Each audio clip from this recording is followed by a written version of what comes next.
Thank you for tuning in to Discover Stories on Reimagined Radio. My name's Braden Vino, and I'm a program assistant with the Vancouver Adapted Music Society. Today, I'm joined by Dannielle Hayes, founder of Professional Women Photographers and a world-traveling photographer herself. In this episode, she recounts her experiences as a female photographer in the 70s, all the way to an unexpected stroke in 2010. Hi Dannielle, how are you doing today? I'm doing fine, thank you. Thank you so much for coming on Discover Stories.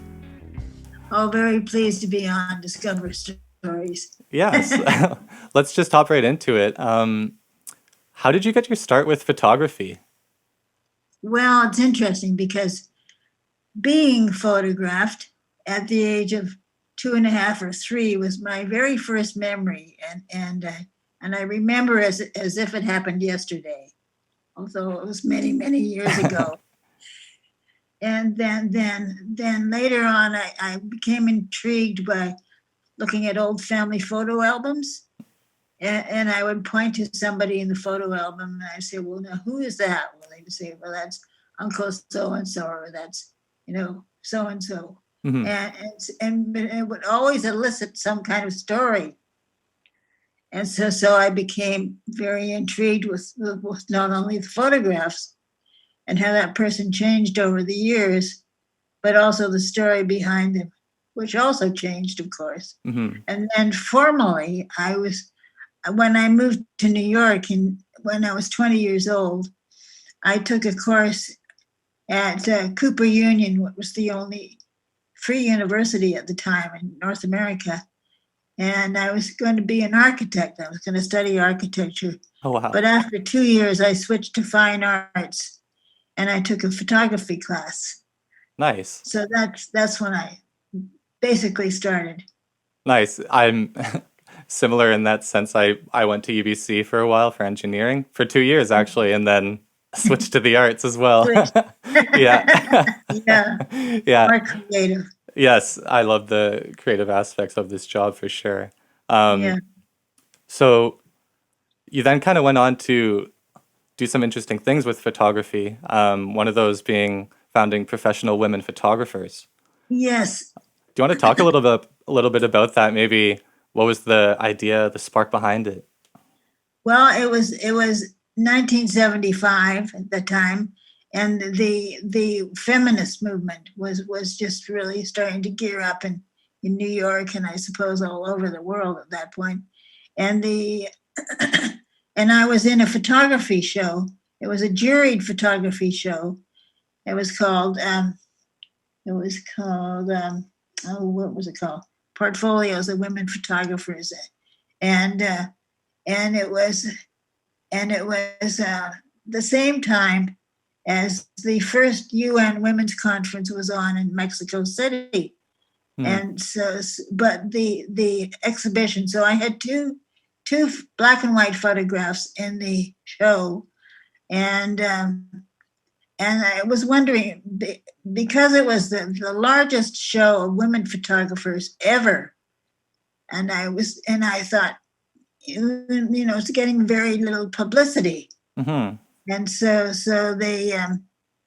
so I called up the organizers, and I said, why isn't there a story in the New York Times, or something to publicize this show? And they said, well, do you want to become part of it? And I said, the publicity. And I said, sure. Mm-hmm. So we had a meeting up at the newly founded Center of Photography, which is up on Fifth Avenue, and they voted me in as their leader, so to speak. Yeah. And I had a distinct feeling of putting my feet in this big mud hole. Okay, yeah. But I continued to contact with the Smithsonian Museum and United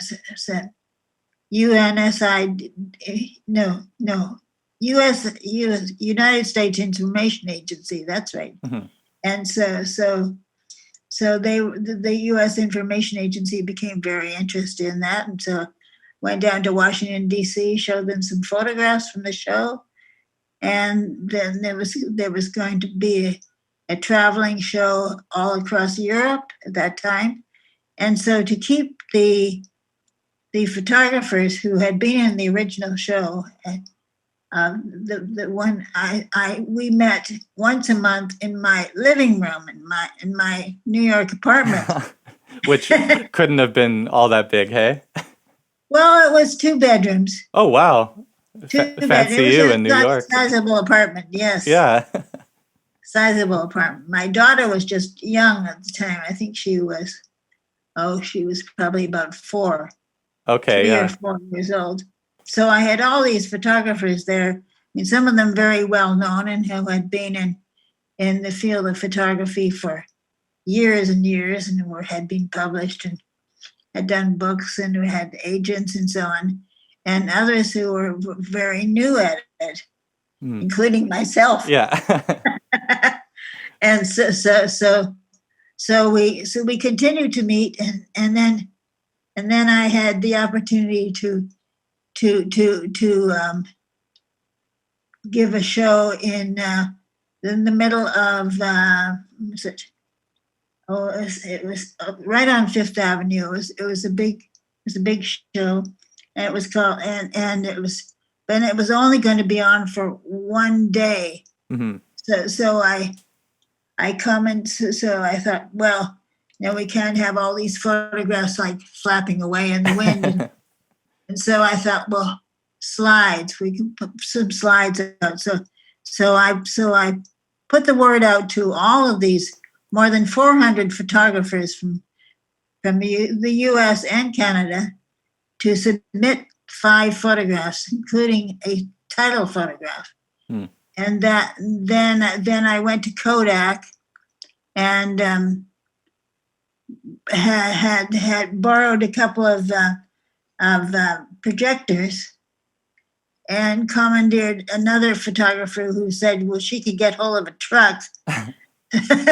So we drove the truck into Rockefeller Center at the time, ran an electrical line into the Associated Press office. Wow. to run the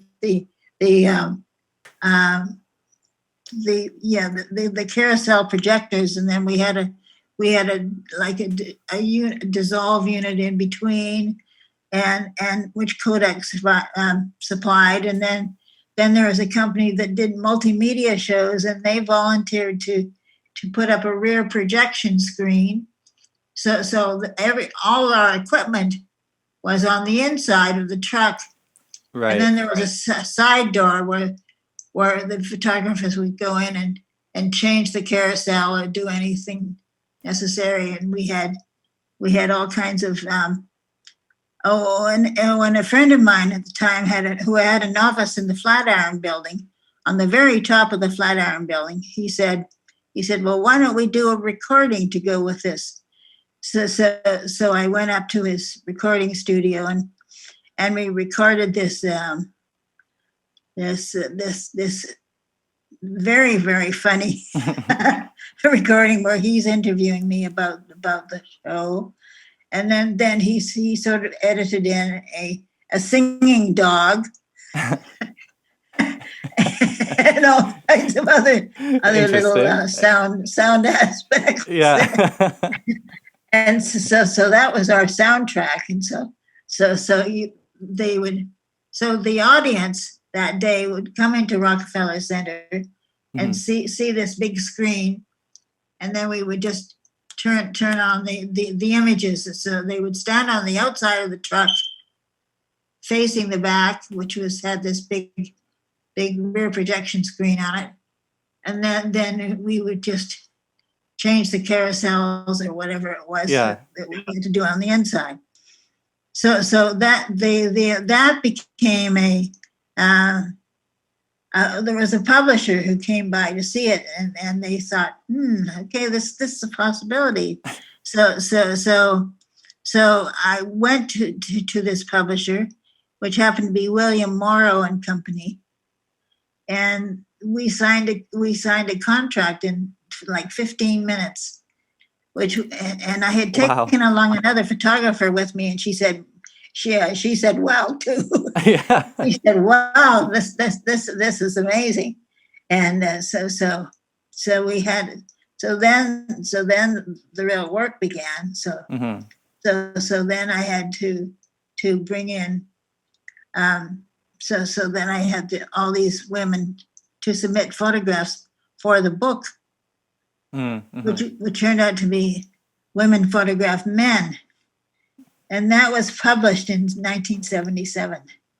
That's so cool. I mean, it's so interesting to be a part of creating a platform to bring like the talent of such an underrepresented group at the time to the Yes, surface. yes, that's true. Yeah, that's amazing. I mean, through your accolades and these achievements, what is it about these organizations, these diverse, very inclusive programs that capture you and make you want to be a part of them? Well, I just see a lot of talent and well, yes, a lot of talent and knowledge and that's part of the disability community, and that I really think should be, brought to the forefront, Hmm. really promoted and in my own personal life, I've found sponsorship with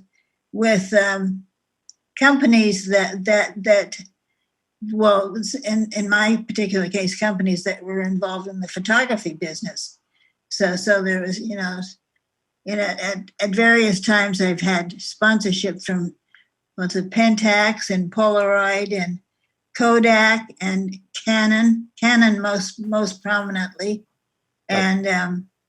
and so Fujifilm and so there's so I think that the disability community can do the same, Hmm. and I mean look at the money that's being made by uh, wheelchair companies or hearing aid companies or or companies that make prosthesis Hmm. or there's so many different businesses that are involved in the disabilities, and if we could find some way of partnering with them, there is an interesting story that I want to say too. Please, I yeah. as an able-bodied photographer, I covered the 2010 Winter Paralympics Mm. here in Vancouver and up at Whistler, and I was it was and I flew out from New York, and I was inspired by this young woman who was born with no legs and only one arm, Mm. by the name of oh, her name is skipping me right now. She oh anyway, it'll come to me. Yeah, no So, worries. so anyway, I came out here and I was part of the. I got some media accreditation, and I came out here uh, and started and went up to Whistler and went up to UBC, and so I made photographs of all of the winter sports, which were 5 of them, and then and took photographs of her, of course, and she turned out to be the win 5 gold medals, which was the most gold medals of any para athlete at the time, Mm. and and she had started to ski when she was 4 years old. Her parents were skiers, and they said, "We ski, so you have to ski." So they fed her out with these prostheses on both of her legs and one of her arms, and she just started skiing at 4, and so she had become very proficient. Mm. And she uh, well then she was later the Toyota company um, used for the next Winter Paralympics in Russia. they used her as their advertising because instead of just selling cars and trucks, they were selling movement. Mm-hmm. And so she was the star of their advertising, and it showed her, and she is an engineer. She's a professional engineer. Speaking of engineering, Yeah. Beat me to it. Yeah. and is married and has a daughter who is able-bodied, and she lives in North Vancouver, and also helped to develop the peak-to-peak gondola that goes from top of Whistler to Blackcomb. Oh, that's so cool. Yeah, it is. Yeah. Wow. So she's very well known, and Lauren Wollstonecroft, that's her name. There we go. Nice. Lauren Wollstonecroft, and so she has so in that case she teamed up with this company that sold cars and trucks, but they decided that they were going to change their advertising message to basically as movement, because that's what it is. It's all about movement, moving from one place to another place. And so she was the star of their advertising. That's very cool. Yeah, I mean, having some perspective now, just to tie that in. Yeah. What are your thoughts on the portrayal of disability in photography or just the visual arts in general? I don't think there is enough being shown about disabilities. I think the film and the television industry seems to be picking up on it a lot more. And I just watched a wonderful movie called Justine on Netflix the other day, and it's about a little girl who's born with spinal bifida, and it touches on people's attitude towards disabilities. Her parents are very sort of they don't want her to they don't want her to go to a school because they're afraid they're going to have to, that she's going to be teased and that she won't fit in, and so on and so forth. Then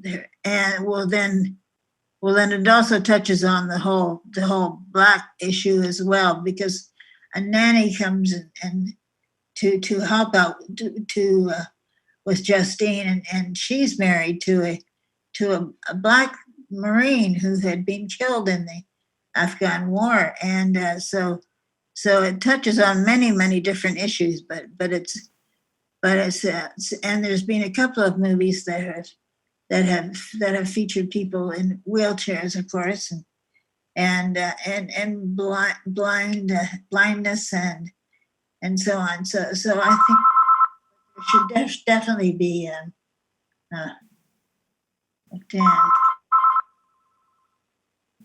call from.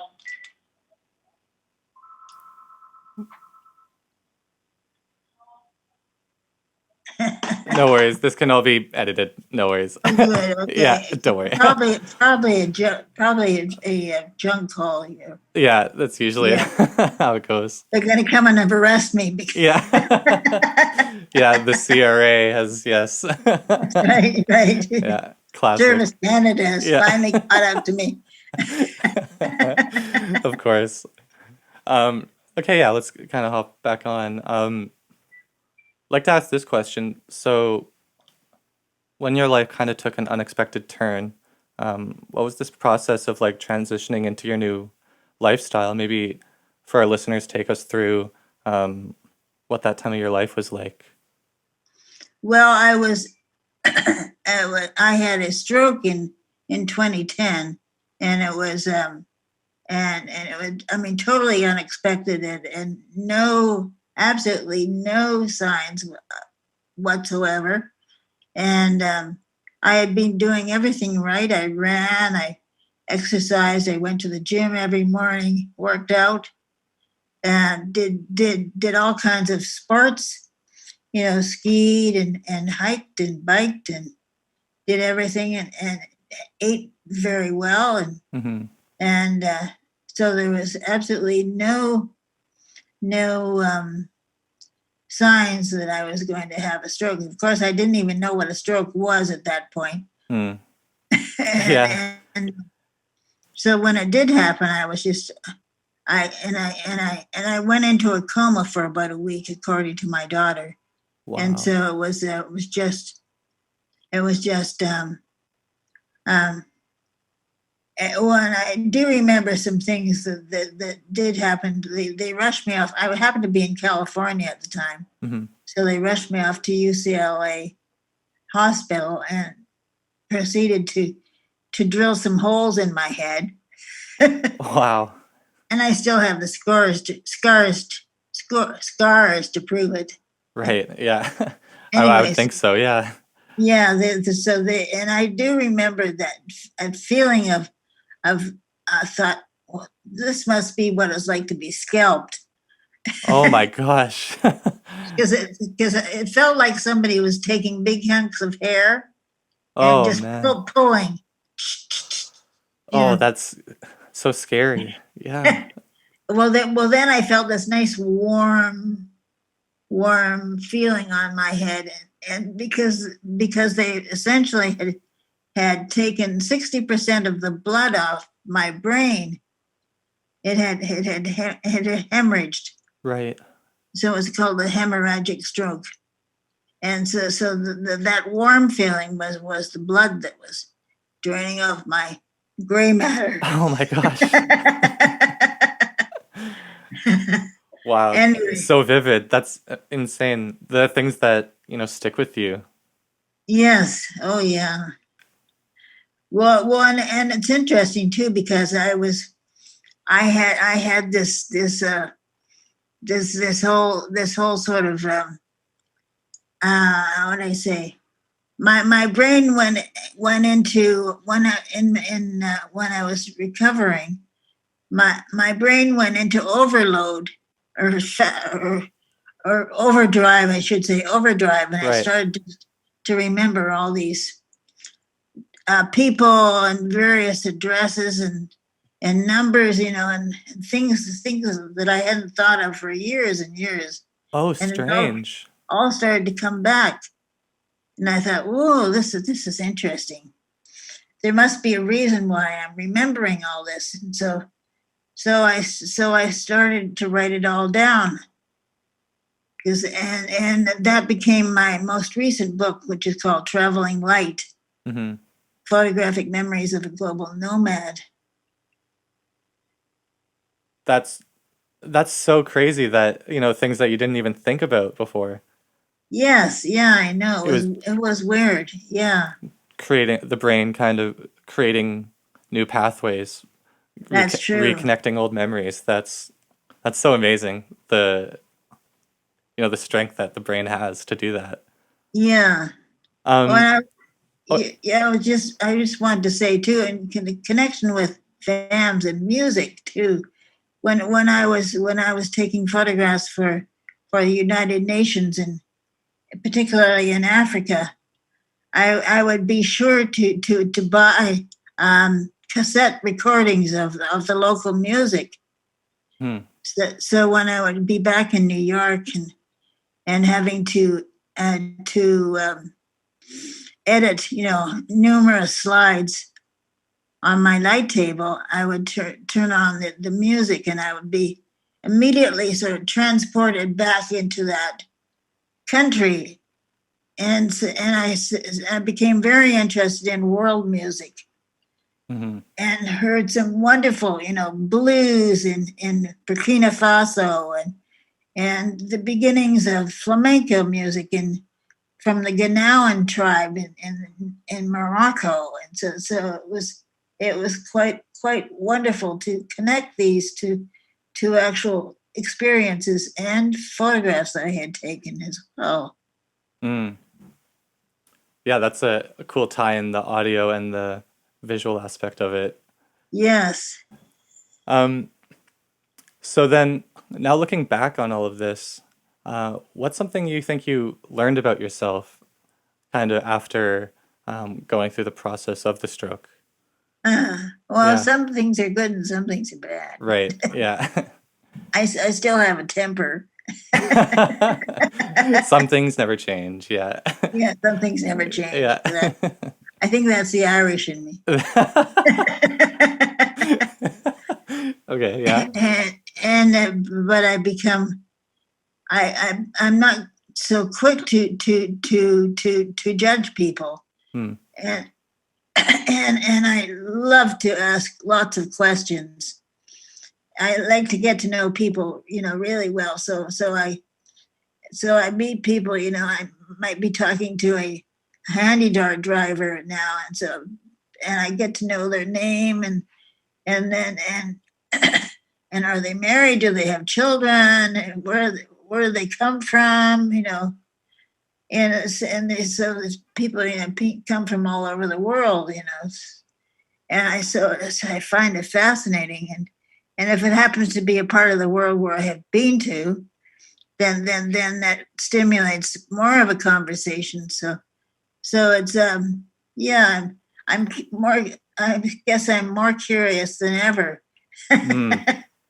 Funny that you become more curious, even though you were uh, like a photographer around the world, right? Like Yes. it's you'd think your curiosity had already peaked, but Well, but I always ask lots of questions because mhm, and usually and because I there was always the person's name was important. You just don't say hey you or yeah, and because everyone has a name, and sometimes the name can be interpreted as you know moon moon pearl or something like that. Or some spiritual name, especially if they're Chinese or if they're Indian or mhm, maybe Persian or something like that. There's a meaning to their name, right, and so it was it's important that you connect that to that person. mhm, And I started to also remember people's names too, and remember aspects about them that they would tell me. So we would be able to continue the conversation essentially when I came across them again. Like yesterday, I had a handy dart driver, mhm, and I didn't recognize him because I think he had taken all his hair off and he was bald. And he said, oh, you're the one who promised to buy me a margarita. And I said, oh yes, but I told you we have to go to Mexico for that. That's a long handy dart ride. Yeah, Exactly. yeah, That's right. yeah. Um, that's so funny. Uh, so I guess you know, you said you become more curious and asking more questions. Maybe this is a piece of advice you have, but what's kind of the best piece of advice you'd uh, give to people living with disability or able-bodied people? Become involved. Hmm. Become involved.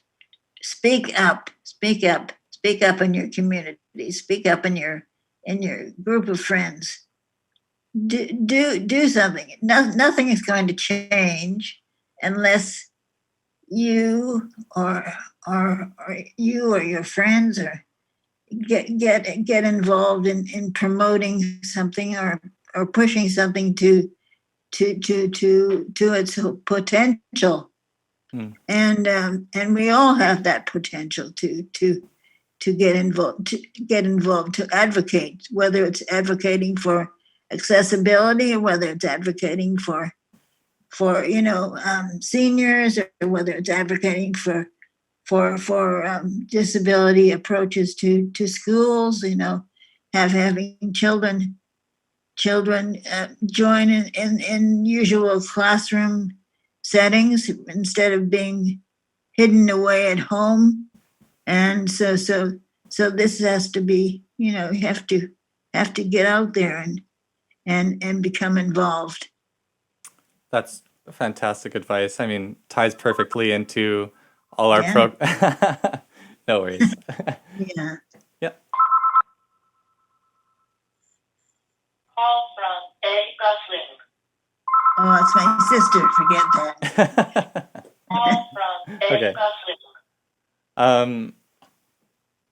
Okay. Yeah. So, what I was going to say, that ties perfectly into, the Disability Foundation and all the societies, all the programs that are offered. There's definitely opportunities out there to get involved. Oh yes, oh Mhm. yes, and especially well, I love to go sailing, Mhm. and a lot of the things that are offered by Mhm. Disability Foundation are very exciting, and there's great opportunities to get out and enjoy the sunshine, what little we have of it. Yes. Yeah. No, totally. I mean, between sailing with Adaptive Sailing Association, hiking with the Mobility Opportunity Services, That's or right. even recording an album with Vancouver Adapted Music Society, there's so many options, and it's good to know that someone like you is taking advantage of more than just one. And hopefully, Yes, your story and all of your advice and insight really give people some inspiration to get involved. I hope so. Yeah. I hope so. Yes. Well, I think we'll wrap it up there, Dannielle. Thank you so much for sharing today. Well, you're so welcome. I enjoyed this. Yeah. Thank you for having me on. Thank you for checking out this episode of Discover Stories. Tune in next Monday for more.